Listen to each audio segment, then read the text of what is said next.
welcome to the Influential Nonprofit. As you know, I'm your host. My name is Maryanne Dersch, and today we're going to talk about, well, how we can cultivate relationships, why trust, not pressure, grows relationships. And the title of this episode is called Water, Not Watch. And this has inspired from some experiences of mine that I wanted to share with you that are directly related to how we build relationships in fundraising. So let me just tell you, at the time that I thought of this topic, it was I would say spring, but not into like early spring. And every year, you get so excited. I do anyway that spring is coming.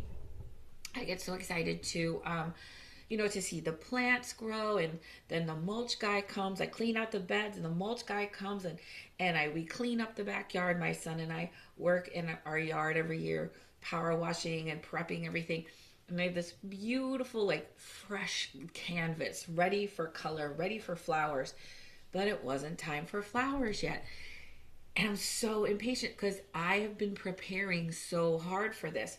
And I like drive by Home Depot, like, got any annuals yet? Any fly? Of course, I know it's too early for that. I know it's too early for that, and yet I want it so bad. And I often say to people, you don't plant the seed and stand over and watch it grow. Yet here I was, sort of doing that, like really wanting something to happen, because I was prepared hard and was really excited about it, and yet I can't force it. I can't force the timing. There is a natural rhythm to the world that we can't mess with, and I can't collapse the time space continuum and make things appear before they're ready, and either can you. And I want to give you another example of what this can look like in your life, and I'm going to be really open with you here. A couple of weeks ago, I did a webinar, the Donor Flow Framework.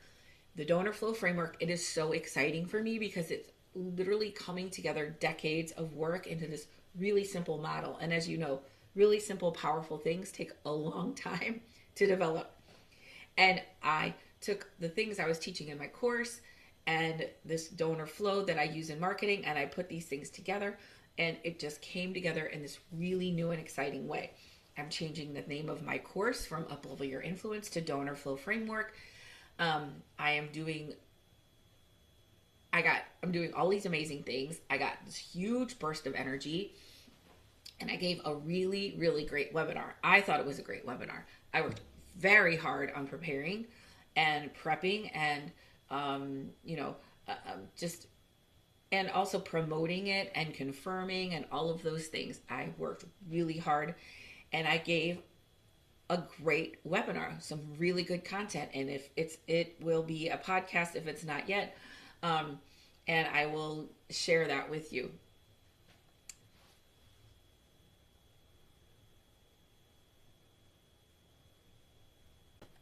If you don't know, really quickly, it's the awareness, interest, connection, action model that I use. And I really have just up leveled everything. This huge thing of energy I made. I'm making new graphics. I'm redesigning things. It was a lot. Again, setting the framework, setting the foundation for something amazing to grow. And as always, I love to give good content, good webinars, and I also use this as a way to connect with people who might be interested in working with me. The same methodology that I teach to you is the same that I use in my business. And I did book a few calls after that, but I found myself in doing something that I typically don't do, is that as soon as that webinar was over, I am checking my phone to see if anybody booked a call. And however many booked a call probably wouldn't have been enough for me because I was just so excited. So we often set ourselves up for disappointment in a sense because we get so excited that whatever happens next is probably not going to fulfill our expectation. And this is why the title of this is Water, Don't Watch, because we're planting seeds, we're doing the right things, but then we find ourselves waiting, watching, checking, wondering, stressing. And it's this cycle of, of excitement and disappointment, excitement and disappointment. Watching really doesn't. Checking doesn't help. Watering does. Cultivating does. And so today I want to talk to you about how we can take this idea of cultivation, patience, of giving value, right? Instead of forcing, pushing, following up. Our tension, the core tension here, where the resistance comes from is things are growing, but not fast enough for us, right? We want it and we want it now. I used to have this a story that I told about myself was that I'm impatient. And I'm impatient. I want it and I want it now. And a part of me is true, but then a part of me is very patient. Like, I have 3 kids adopted out of foster care. You don't think you have to be patient in order to navigate that system? Heck no. I can be incredibly patient, incredibly focused, and I can really wait. It's sometimes though when I get excited about something, I want it and I want it now because I love this. I love this course, and I'm like, oh my god, why everyone come, everyone sign up.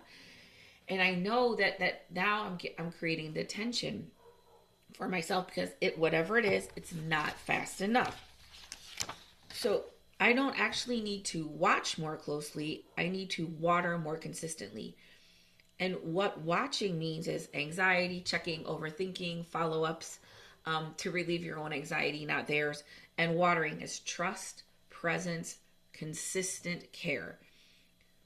So watching doesn't grow, watering does. So we're here to water and cultivate relationships, not watch over them. It's very, very different intention with much better outcomes on the other side. So let's talk about where this really shows up. I gave you an example in my life, but where does this show up in fundraising?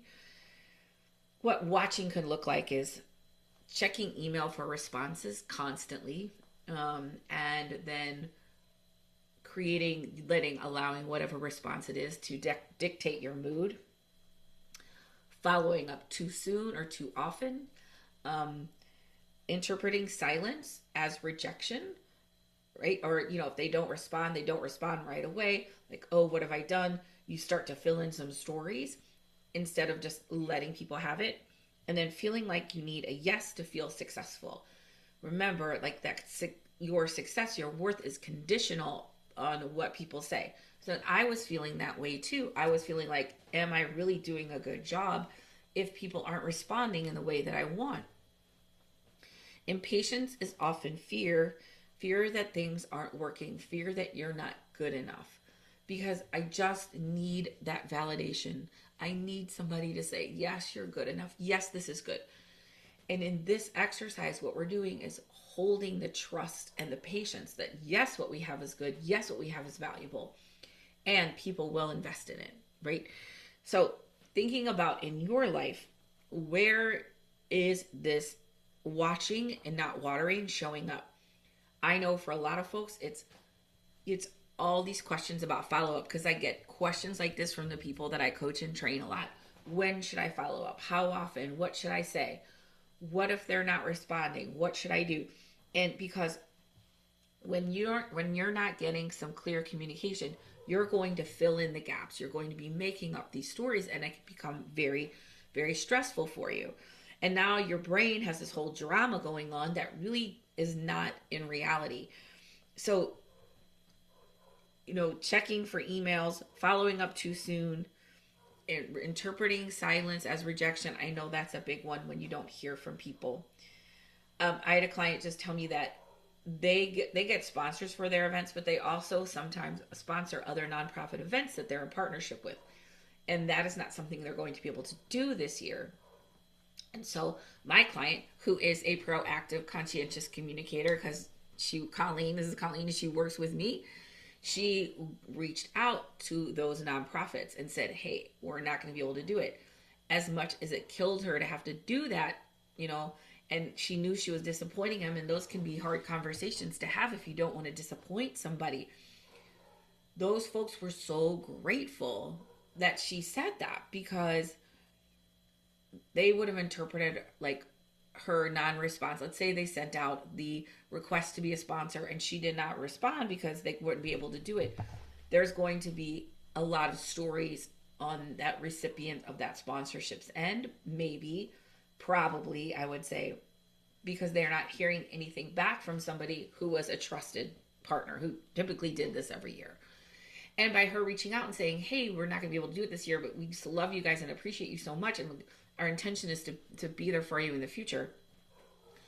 She's cultivating, right? We're all watering. And now she's helping them not have to fill in the gaps in their mind. And also if they would reach out to her and ask her, she would say, hey, this is enough, this is just a situation we're in, and we hope to get out of it and, become sponsors again. So just looking at your life and seeing where this shows up in your work, where the watching shows up, like, standing over a seed, tapping your foot, going, you're going to grow, you're going to grow, you're going to grow. Also, I want to say that this is a balance, and we're going to talk about that in a minute, but I want to just quote unquote plant the seed that we can follow up in a way that really works. And I've done tons of podcasts on follow-ups and how to do it in a way that cultivates and waters a relationship instead of watching. And so I'm not saying like, oh, don't ever follow up or give people all the time. I'm saying there's a way that we can cultivate our follow-ups so that, or structure our follow-ups so that they're cultivating the relationship. And so we're going to get into that in a minute. So I'm not saying, hey, you can't never follow up. I'm just saying we're going to do it in a way that cultivates and grows a relationship. So here we go. So first we're going to shift our identity, is to reframe our role. We're not here to force the outcome. We're here to tend to a relationship. I say it all the time. Relationship first, money will follow. Relationship first, money will follow. So let's take this garden metaphor a little bit farther, right? So seeds are new relationships. We're planting seeds, people we don't know. These are people like that are in awareness, right? The growth is developing trust. And then the bloom is the results, the gift. And that is a system, that is a flow, that is a process. And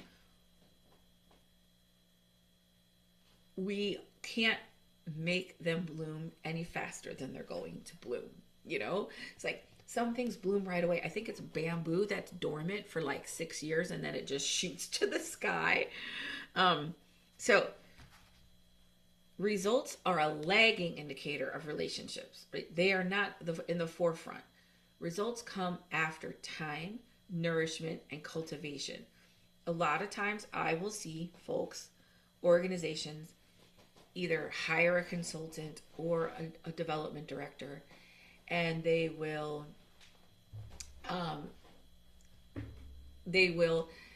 think that these people are going to just wave a wand and create results. It takes about 18 months and to really establish relationships. The seeds, the growth, and the bloom, they take time. They take time in your garden. As much as I want those seeds to bloom so quickly, or I want to plant the things or fill all the baskets in my yard, I can't do that because it's just not time. And so my job is to tend and to cultivate, not watch. So I'm going to share with you the framework, and it's called the water method. So you got a nice framework acronym for you to use to help you understand and how to implement this. So witness, don't worry. Notice what's happening without reacting or creating stories. Don't think about silence as failure or rejection. Not everything needs meaning in this minute. You can obsess over, is this good? Is this bad? Is this the right thing? Is it the wrong thing? Did I say the right thing? Oh my gosh, So we're going to witness. But what do I mean by witness? And I use this language a lot, witnessing. Witnessing means observing. That's interesting information, right? I'm just seeing it play out. I don't have to judge it. I don't have to even really make sense of it. I don't have to think about how this impacts me. I can just say, that happened. Okay, they responded quickly. That tells me something. They didn't respond. That tells me something. It is not a judgment. It's observation. It's information.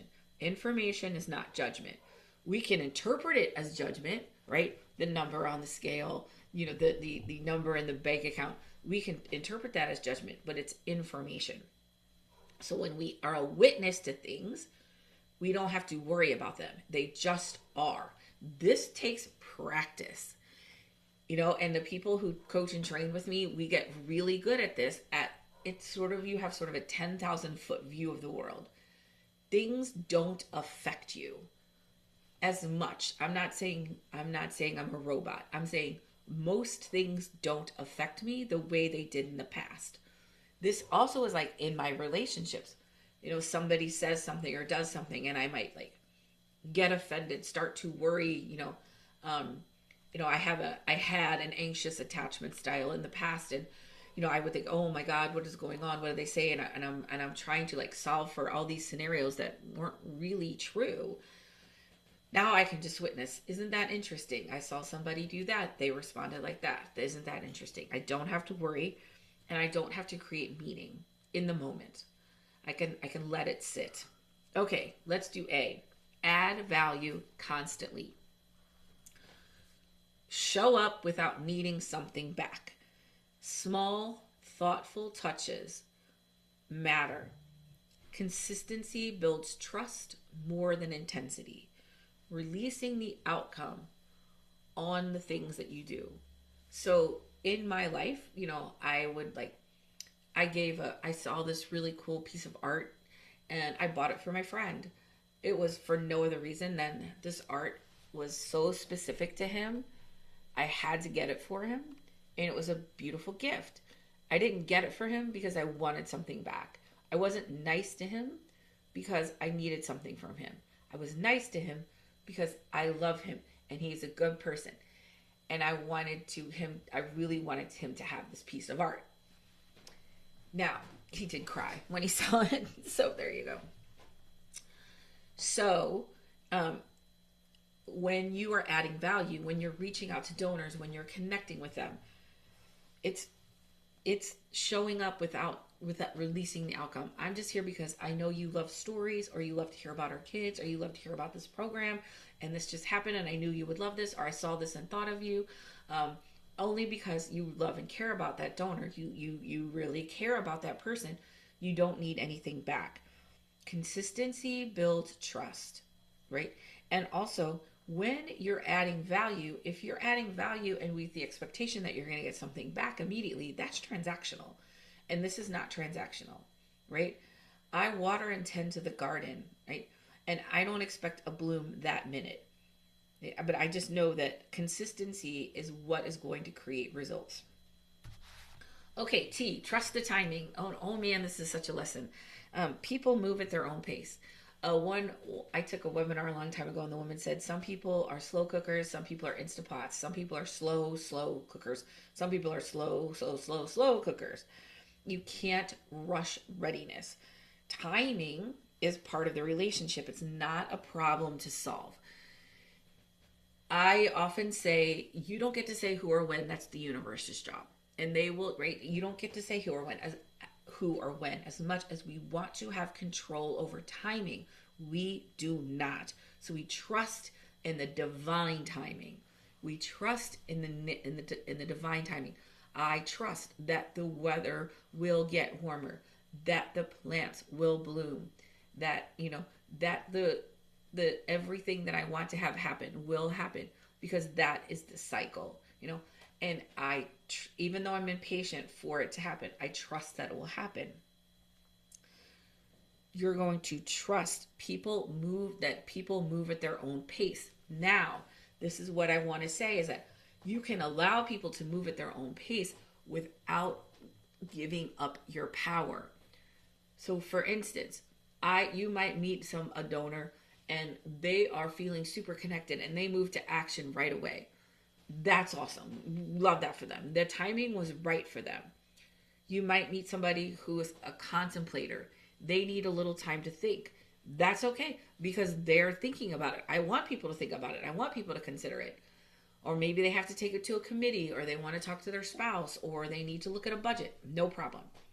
What we do, though, is we book the call in the call, right? So I can still move the deal forward and give people lots of time. So this is a balance, okay? But trust the timing, but I don't have to release my power. So let's say somebody's like, hey, I really want to think about this. and get back to you. Say, absolutely, how much time do you think you need? Is a week okay? They go, yeah, I just need to talk to this, or this committee meets next week, Okay, great. Why don't we put something on the calendar for after you meet with the committee, and you can let me know what's going on. Because that way now they get the time they need, but you're still moving the deal forward, and you've got them on your calendar. So I can't rush readiness, but I can also create systems that allow for the relationship to continue. The other thing I want to say um, is the idea of, I'm a 3-time follow up, and then I'm going to let you go. Okay. And for me, that works. I think for you, and I'm not letting people go. I'm just saying, I'm going to trust the timing. I'm going to close the loop and keep the door open. So let's say you had somebody and they said, oh, I want to, I just had this happen to a client. A donor said, oh, I'd love to host a party in my home. And she was like, great. I'll email you. We'll set up a time to talk about it. And she hasn't heard back from that person. And you want to like get disappointed, push them into the deal. And they're not responding. And I would say, hey, ask him, follow up and say, hey, you mentioned this. Would love to talk to you about it. Mention a specific time. If you'd be willing to meet, like maybe, whenever, like let's meet the end of next week, blah, blah, blah. I'm happy to meet for a quick coffee or whatever works for you. You're going to follow up a few times. And if not, just let them go. And you say, hey, you mentioned that. And I'm just going to follow up one more time about that. If it's not the right time for you, no problem. And also love having you engaged. Anything you need, just let me know. So if she follows up 3 times and doesn't hear from him, she can close the loop on that conversation, but keep the door open. And that's typically what I do, because I'm going to trust the timing. And sometimes just people get busy, they get distracted. It's fine. Now, E is ease the pressure. So we've got W, witness, don't worry. A, add value consistently. T, trust the timing. And E, ease the pressure. Let go of urgency in your energy. Stop checking in just to relieve your anxiety, not theirs. And I know this can be tough. I am 100% with you. But pressure closes people down. Ease opens them up. If you understand, remember the art of influence, the more decision making I give you, the more likely you are to decide what I want. So when I am urgent, that signals pressure. When people feel pressure, there's resistance, right? Desperation has a scent, right? And desperation is repelling, and it's all built into our subconscious. These aren't things we can control biologically. So when we pressure people, they feel pushed and they will shut down. Ease keeps them open. So we release the urgency. Your urgency to get a sponsor for your event or to meet your annual giving is not their problem. Their money is going to be good December 31st as it is January 1st. Your sense of urgency is not their problem. You can give people reasons to act. Hey, if by giving before the end of the year, you could take advantage of this or whatever. And yet knowing that we're not going to pressure people, right? Because we're going to trust the timing, and we're not going to fake urgency to try to get something. And I know you would never do that, but just in case you were thinking, maybe we could make up some reason, because it doesn't work, because people run timing is part of the relationship. Remember, it's not a problem we have to solve. And allowing people time, okay? So ease opens them up. The more decision making I give somebody, the more likely they are to do what I want. So if I say, hey, whatever you decide is totally okay. If you're open to talking about it, I'd love to, but whatever you want to do, I'm fine with. I'm here to help somebody make an empowered choice.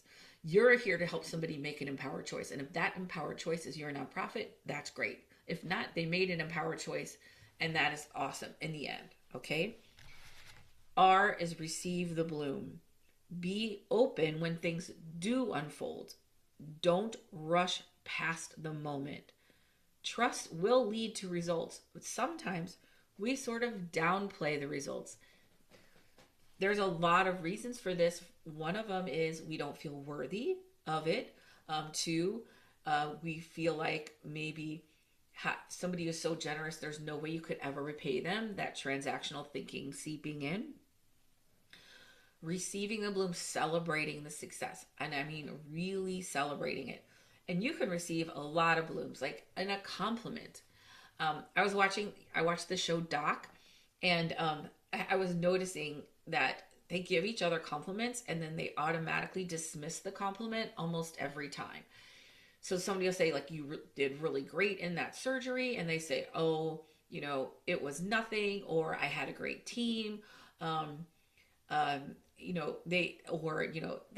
you handled that situation really well. And they go, well, I could have done it better. Like, I was like, man, these people cannot receive their blooms. They're getting flowers, they're getting praise, and they deflect it. So receiving a compliment, receiving a gift, really celebrating the gift and feeling it in your body, feeling the joy in your body.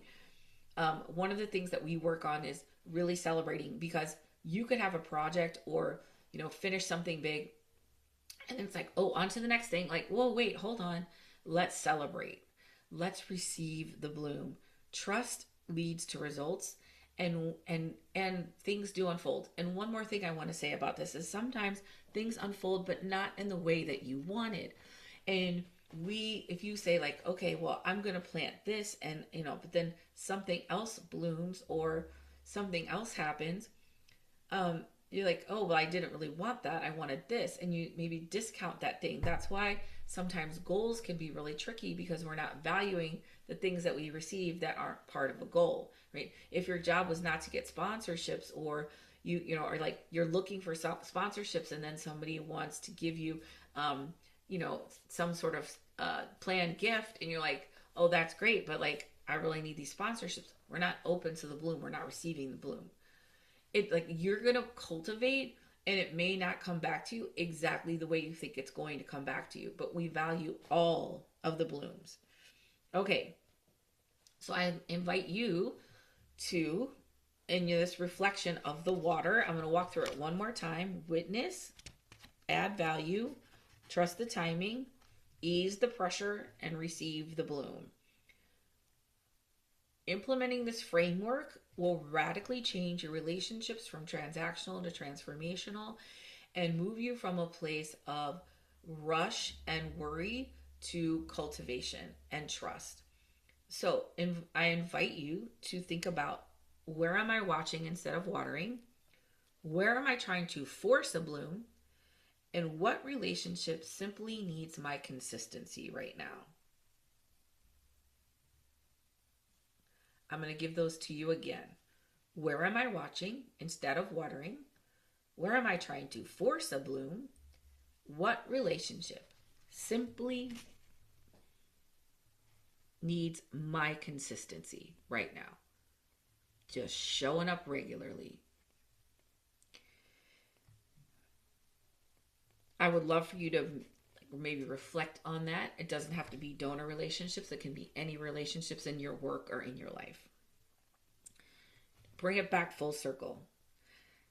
This season is such a beautiful reminder that growth is happening even when we can't see it yet. That we trust in the divine timing. When it is January and it's barren, and February and it's cold and awful, but we trust that the spring will come, and we trust that the summer will come, right? I trust that my body knows to breathe again. I don't have to think, breathe. I trust, right? So I trust in the season that things are happening even when we can't see them. Your job isn't to make it happen faster. Your job is to just keep watering, keep cultivating. Instead of checking for results, asking yourself, how am I tending to what matters? How am I showing up in a way that has meaning, right? For everyone. Growth is happening again, even when you can't see it. The question isn't, is it working? The question is, am I continuing to water what matters? Am I continuing to care for what is important? Because that is the work, okay? That is where trust is built, and all relationships are based on trust. And ultimately, trust is what leads to the results that you're looking for. And if you're listening to this and thinking, I know I need to shift. I'm showing up for my donor relationships, but I'm not exactly sure how to do that. I'm here for you. I am here for you. You book a donor flow call with me. We're going to walk through where you might be watching instead of watering, where things could be stuck, and what very simple shifts you can make to create more momentum without forcing outcomes, without pressure, pushing, worry, stress. You can grab a time. My link is always in the show notes. I'm happy to talk with you. Thanks for being here. Go water that garden. Go cultivate those relationships. Remember, we water, don't wash. Trust in the divine timing that it's all right out there for you and it's all coming your way. And I'll see you next time on The Influential Nonprofit.